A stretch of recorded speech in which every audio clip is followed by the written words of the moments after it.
Oke, nyala.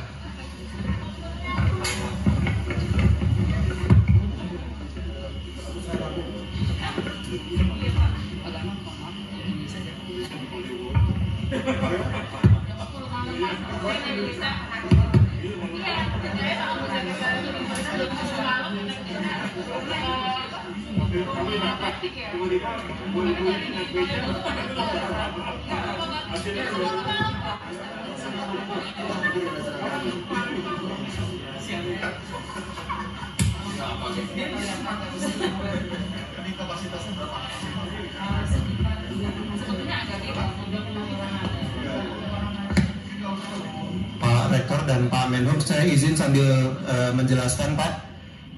Jadi kendaraan ini sebetulnya kerjasama dari banyak pihak. Walaupun memang UI mendesain, tetapi konstruktornya berbeda-beda begitu. Jadi mesin listriknya didesain oleh UI bersama dengan startup binaan kami, PT NSAD. Jadi sebetulnya outputnya bukan hanya kendaraannya, tapi kita sudah menghasilkan startup. Startup PT NSAD ini jadi salah satu startup yang sangat terkenal di bidang sistem elektrikal. Jadi untuk desain sistem inverter, lalu kemudian dashboard dan lain-lain, ini sudah dikerjakan oleh UI bersama startup kami. Lalu khusus untuk mesin listriknya sudah dikonstruksi oleh PT Pindad. Lalu kemudian untuk AC ini didesain oleh teman-teman UI, terutama dari teknik mesin, dikonstruksi oleh PT iCool. Lalu kemudian yang penting juga sebetulnya adalah bis ini adalah satu-satunya bis listrik di Indonesia yang chassisnya, ancang bangunnya dikerjakan sendiri oleh tim UI dan dikonstruksi oleh PT MAB. Jadi sebetulnya kenapa TKDN kami berani mengklaim bahwa TKDN bus ini adalah yang tertinggi di Indonesia, Pak? Karena sebagian besar dari konstruksi bus yang ada di Indonesia chassisnya masih impor. Jadi yang paling sulit sebetulnya adalah mendesain dan mengkonstruksi chassis tersebut, Pak. Mungkin sedikit dari spesifikasinya, kemudinya sudah menggunakan electro-hydraulic power steering. Kapasitasnya kalau kita izinkan untuk penumpang berdiri itu bisa 64, Pak.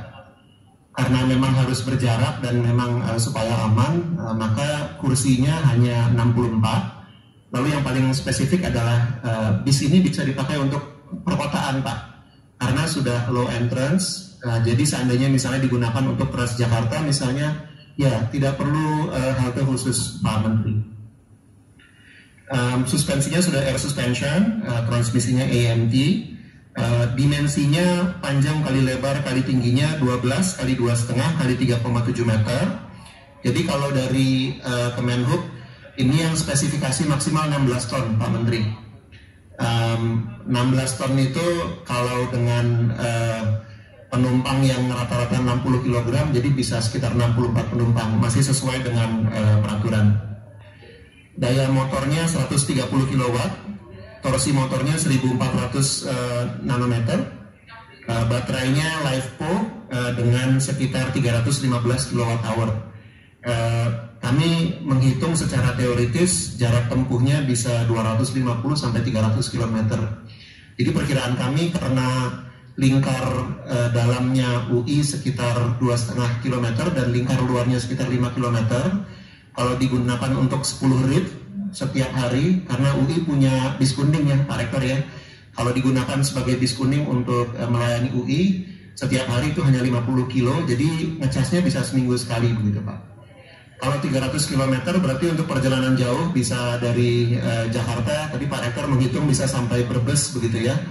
Sudah sampai Jawa Tengah, ya Cirebon bisa Pak. Cirebon kan cuma sekitar 120 kilo ya Pak ya.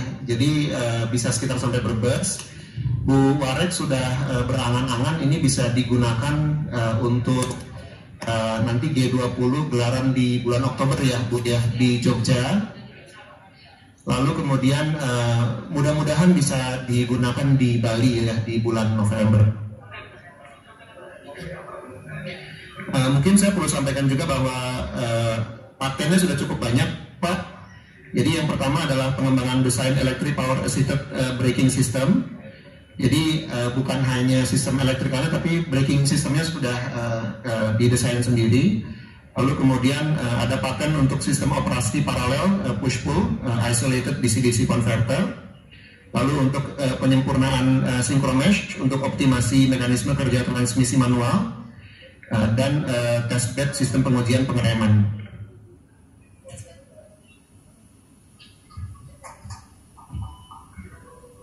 Nah ini nanti mungkin nih yang berikutnya Pak Khalid bisa lebih memberikan informasi.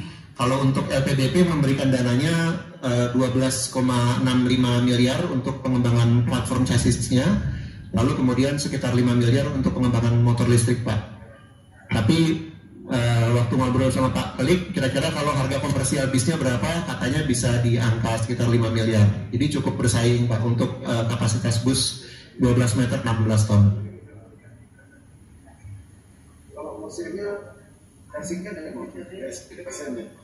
Mesinnya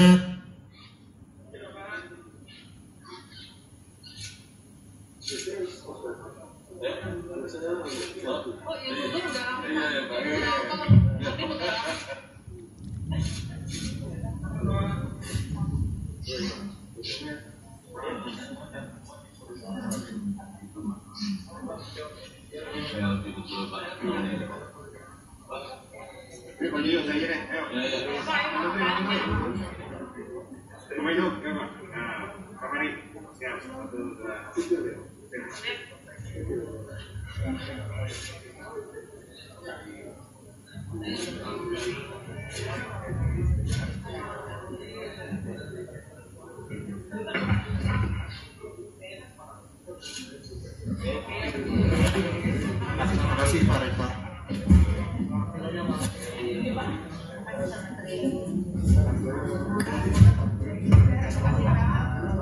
kasih.